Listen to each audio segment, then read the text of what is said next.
And now, the moment you've all been waiting for. It's time to reveal the greatest ever blockbuster movie. It's an epic fantasy quest set in Middle-earth, which tells of the lengths to which elves, dwarves, wizards and orcs will go in the hope of slipping a finger into a cute little hobbit's ring.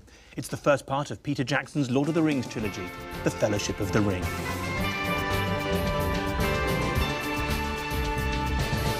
It's good to be number one.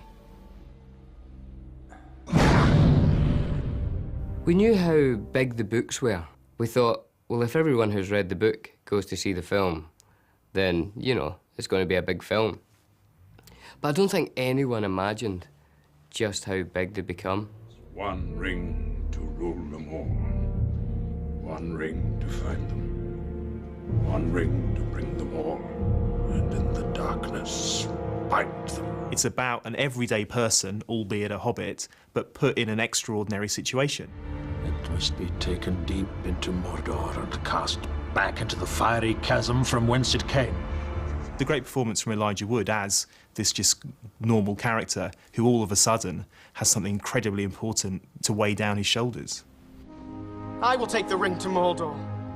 It's a story of how friendship and goodness can overcome evil. You shall be the Fellowship of the Ring. Right.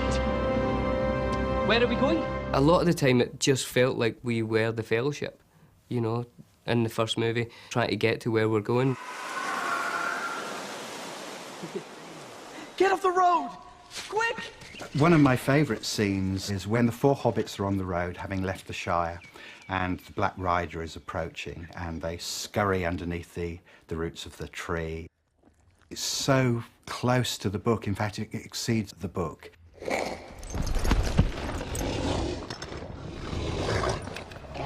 The scene was actually the first scene ever filmed.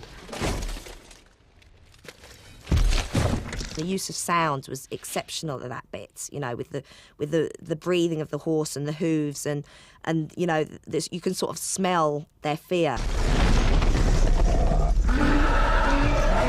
Tolkien himself had only sold the film rights for a pitiful sum because he thought it was completely unfilmable. Technology had just kind of caught up enough that you could create Middle-earth now.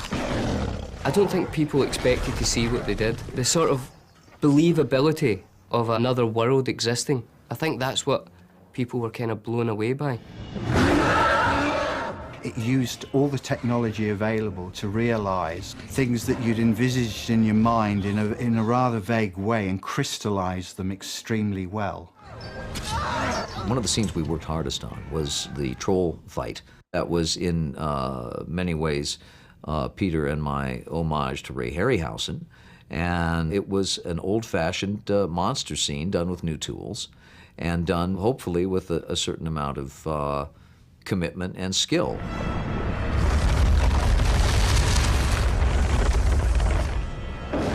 This was Peter Jackson's labour of love, and he'd been working on it for years and was clearly an expert on Tolkien and on Lord of the Rings. You shall not pass! You know, you don't want people to say you ruined those books. So it's great for people to come up and say, you know, when you guys were in Lothlorien, I believed it. It's the way I always imagined it. You know, it's been so positive. It's just been a great experience. Well, there you are. 40 films for which the queues stretched so far around the block that everyone in them was busting for a wee by the time they got to their seats. That's why they're called blockbusters. If you're not too overwhelmed by the excitement of it all, then you can live the thrills again without queuing on the 5 website. And don't forget, movie lovers, if you think you've got a script in you for a film that could be as big as one of these, then remember, you haven't. And even if you have, then nobody will read it. And even if they do, it'll never get made.